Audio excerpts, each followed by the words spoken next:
Hello everyone and welcome back to our channel. In this video we'll be talking about the translation of words into algebraic expressions. So in mathematics it is important for us to be able to translate words into algebraic expressions. I'm going to share typical statements used in mathematics and the algebraic expressions used to describe them just in a minute, and then we are going to have a little exercise at the end of this video. So let's get into it. So expressions in words, as you can see, we have a column on the left hand side has the expression in words, and on the other side AE for algebraic expression. So I just do not have space. So let's begin. So how would you write your algebraic expression when given the following? The sum of a certain number and 3. So the sum of a certain number. So looking at this, we can find our keywords are sum, a certain number that we don't know, so that's an unknown, and 3. We know 3. So that's the things you have to look for. So what do they want me to do? They want me to sum, meaning add, use the add or addition sign. So I'm going to so we're basically adding an unknown and 3 because the sum of a certain number which is unknown. So let's replace the word certain number and put x. So the sum of x and 3. Similarly, the sum of 7 and 3 is 10. So in this case we don't know what the unknown number is, so we're going to leave it at x. So we're going to write down the answer now. So x plus, let me just try to make that neat, x plus 3. And then for our next question we have a certain number increased by 5. So a certain number is still an unknown, so let's replace certain number with x. So x increased by 5. So it's x increase, meaning we add to x 5 things. 5 things to add to x, meaning we added 5. Then the next one, 2 more than a certain number. So a certain number is x, and if we add 2 or we make it 2 more, we add 2 stuff to it, right? So it's x plus 2. And then the difference between a certain number and 6. So a certain number which is x and 6. So we put the minus because there's the difference, meaning there's a difference, meaning we subtract one thing from another. Then a certain number decreased by 8. So a certain number, let's say apples, decreased by 8 apples, so minus 8. Then we have 9 less than a certain number, and people usually confuse this with 9 minus x. 9 less than a certain number, it's actually the unknown x minus 9, meaning there's 9 less. So if we have 20 apples, there's 9 less. If we take away 9, then there's now 9 less. Then the next one, the product of a certain number and 7. And product, if you recall, is multiplication. So it's basically the multiplication of a certain number, let's say x again. So the multiplication of x and 7, which is basically 7x, or x times 7 or 7 times x, anyhow you write it, as long as it makes sense mathematically. So that's meant to be a 7x if not visible. Okay, now it looks like a k. So that's 7x.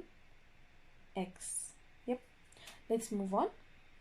And then the next one, twice a certain number, meaning there's a number x and we make it twice. How do we make something twice? We either add it together, not add it together, but times it by 2, because that's twice x. Let's say we had 8 apples and we say twice the apples is 16, because we say 2 times 8. 2 times 8 apples. The next one, 4 more than 3 times a number. That sounds long. But if you break it down, 4 more than what? More than 3 times a number. So 3 times a number, right? 3 times a number, which is 3x. Then 4 more than that.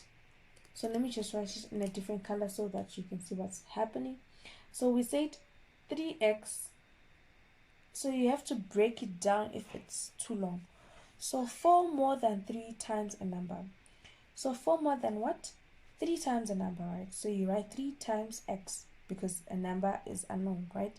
3x, 4 more than 3x will be 3x plus 4.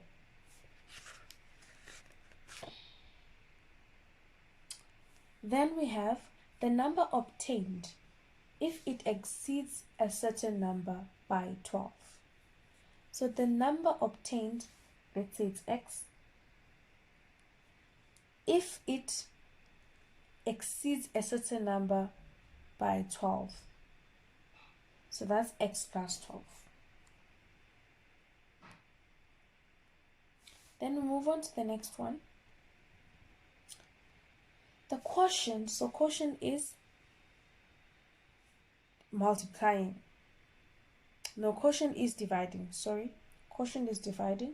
The quotient when a certain number is divided by 5. So that's x over 5. So we're going to write x divided by 5. The square of a product of x and y. So first you break it down. The square of what? A product of x and y. So we first have to have a product of x and y.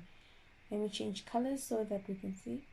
X times y, that's the product, right? And they say the square of that product, so you square the whole bracket. Then we have the sum of 7 and y. The sum meaning addition, so it's just 7 plus y. The next one is twice. So the next one is twice x less 4. So twice x is 2x less 4. Then we have half of y is added to twice x. So half of y meaning y divided by 2, because that's half of y. Let me use another color so that we can see what's going on. So half of y meaning y divided by 2 is added to twice x. So add 2x. The next one is 2 less than y. So 2 less than y. That's y minus 2. The difference between x and y, so that will be x minus y.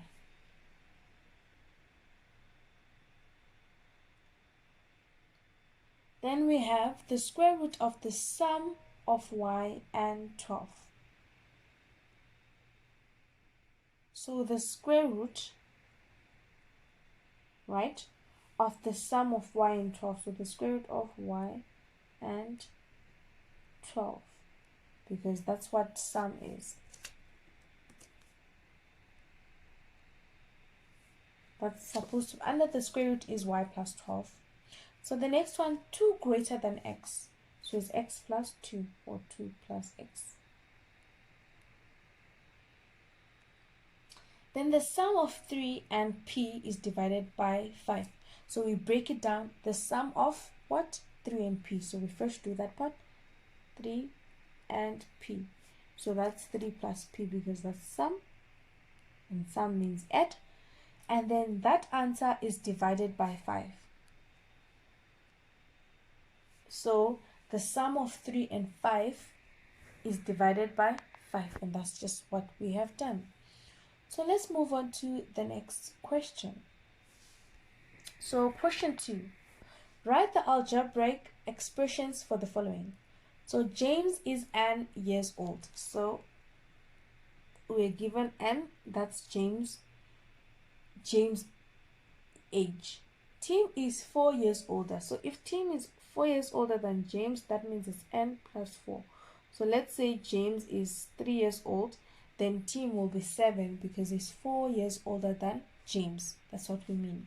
So how old is Tim? So we're supposed to write algebraic expressions according to what they want us to write. So they want us to write Tim's age in terms of n. So that's just n plus 4. That's Tim's age, right? Number 2, the number of kids present in a class of 40 where X are absent today. So that's 40 minus the absent, which is X. And we get how many people present in the class. You have 325 Rand and spent P Rand. What is your change? My change, for example, I have 100 Rand and I spent 10 Rand on a chocolate. I have 90 Rand left. What did we do? We took 100 Rand and we subtracted the money we spent. So in this case, it's 325 minus P, and that's our answer. That's our change. It's because we don't know how much this chocolate was in the store, but if we knew, we would have substituted P with that chocolate, but we don't know, so we keep it P. We keep it unknown. Let's move on to the next question. So that's question 3. Write the algebraic expressions for the following. So cube the difference between x and y. So first we break it down. They want us to cube what? The difference between x and y. So which do you think we should get first? We can't just start cubing. What are we cubing without the difference between x and y? So we start off with the difference between x and y. So that's x minus y. So we write that down. X minus y. And then they want us to cube it, meaning to put it to the power of 3. Then from 4 times n, subtract 3 times n. So from this 4 times n, which is 4n, subtract 3 times n, meaning 3n. And if you don't know, between the 4 and the n, there's a times, so I'm going to label it in blue. So there's a dot there for times. So I'm going to put it in the right place and in the right place. And that's what they mean by times. They still the times, they just simplified. So let's have a look at number 3. Number 3 says square the sum of x and y. There's 2 things we should do. We should square and we should sum. What do you think we should do first? We can't start by squaring. What are we squaring? We have to square the sum of x and y. But what do we square if we don't have the sum of x and y? That's why we start with sum of x and y, and that's x plus y. So let's write that down. X plus y. And then we square it because they say square, right? Square the sum of x plus y, or the sum of x and y, meaning we square the result of x plus y, that's why we put it in brackets. We're not just squaring y, we're not just squaring x, we're squaring x and y, the answer of x and y. It's as if we're saying square the sum of 3 and 7. The sum of 3 and 7 is 10. Then we square 10. So 10 squared will be 100. Let's have a look at the next question. And I think this is the last question in this video. Write the algebraic expressions for the following. Line segment AB is equal to 40 centimeters. So I didn't label, but this is meant to be A. And this is meant to be B. So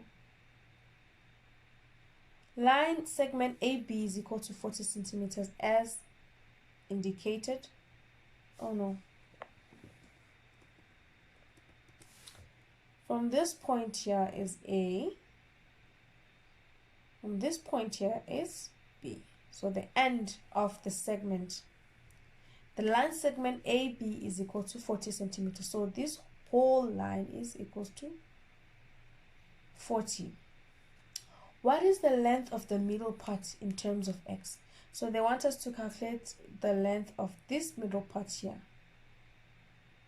we know that this whole, so if we want to get this part here, what do we have to do?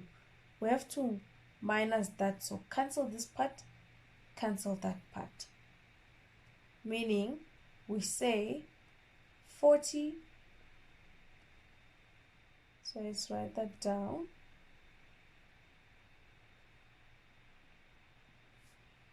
40 minus x minus x. And if we were to simplify that, because this is not simplified, we'd get 40 minus x minus x is minus 2x, and that's just the answer. So that's the distance or the length of the middle part in this case, so the length between the two dots. And that is it for today. Thank you so much guys for watching. See you in our next video as we explore and tackle more questions, and hopefully we have fun doing that. See you in our next video. Bye.